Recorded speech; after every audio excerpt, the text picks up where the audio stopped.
So now if you have any extra material hanging over, you're going to trim it. So trim any of the extra material away so that it looks very even, and so that it looks like this, and trim so that it looks like this. It's a little off, but that's okay. Now you're going to pick thread. You can pick thread that matches it or that's close to it, or you can pick a contrasting color like this blue and the purple, or something totally different if you want it to stand out. There's two different kinds of stitches you can do. You can do a straight stitch or something called a whip stitch. The first thing we have to do is thread our needle.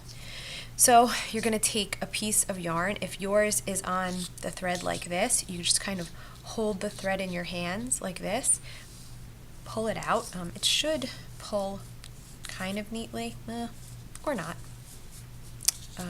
This one isn't pulling so well, so it's kind of getting tangled. So you don't want to tangle it further, so I'm just going to take those off.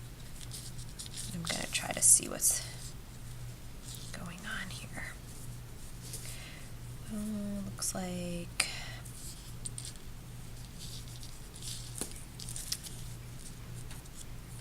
okay, that's the one. I'm going to pull this. I want it to be about as long as my arm. So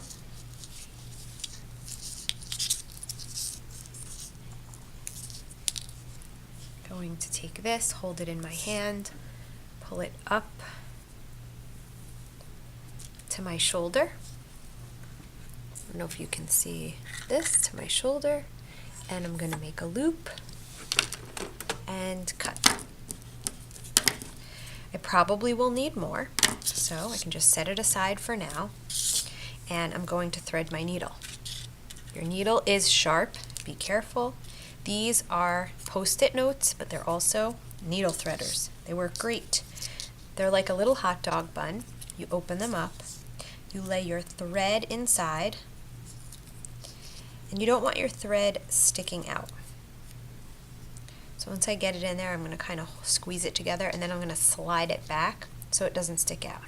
I'm going to pinch the end of the paper so it stays together, and I'm just going to worry about getting my paper through that hole, or that's called the eye of the needle. Pull it all the way through, grab it, take the paper off, put it back in the cup, and now you're going to want to tie a knot.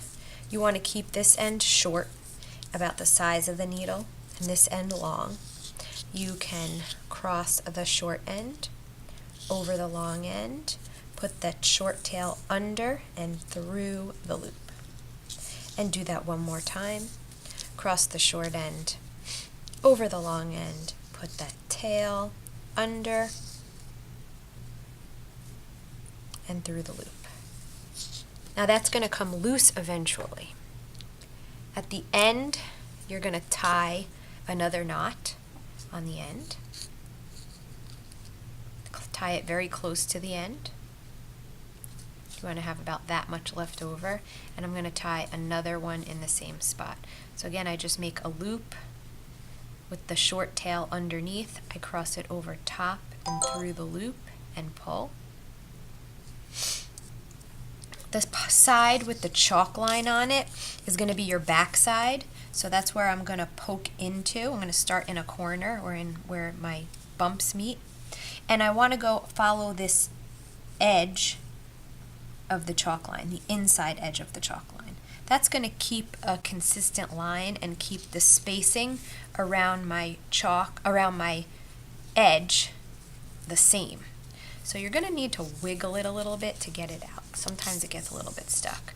So you're poking it out, make sure it's going through the both pieces of material or felt, pull it all the way to the knot, and you're good. Now you're going to go on this side, and you're going to keep this consistent. So try to stay in a nice line, keeping a small stitch. Get it through. Pull it all the way through. Go on this side. Again, you're keeping it on that white, the inside white chalk line, poking it through, giving it a wiggle, pulling it all the way through. Flip it over. Try to keep it the same. Try to keep the stitch the same size, the same distance away from your edge. And you keep flipping. Wherever the thread is coming from is where the side that the thread, that the needle needs to go back down on.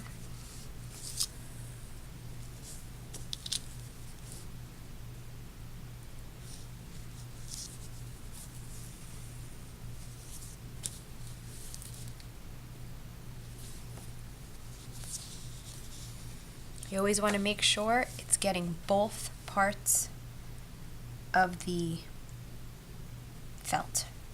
So it's sewing it together.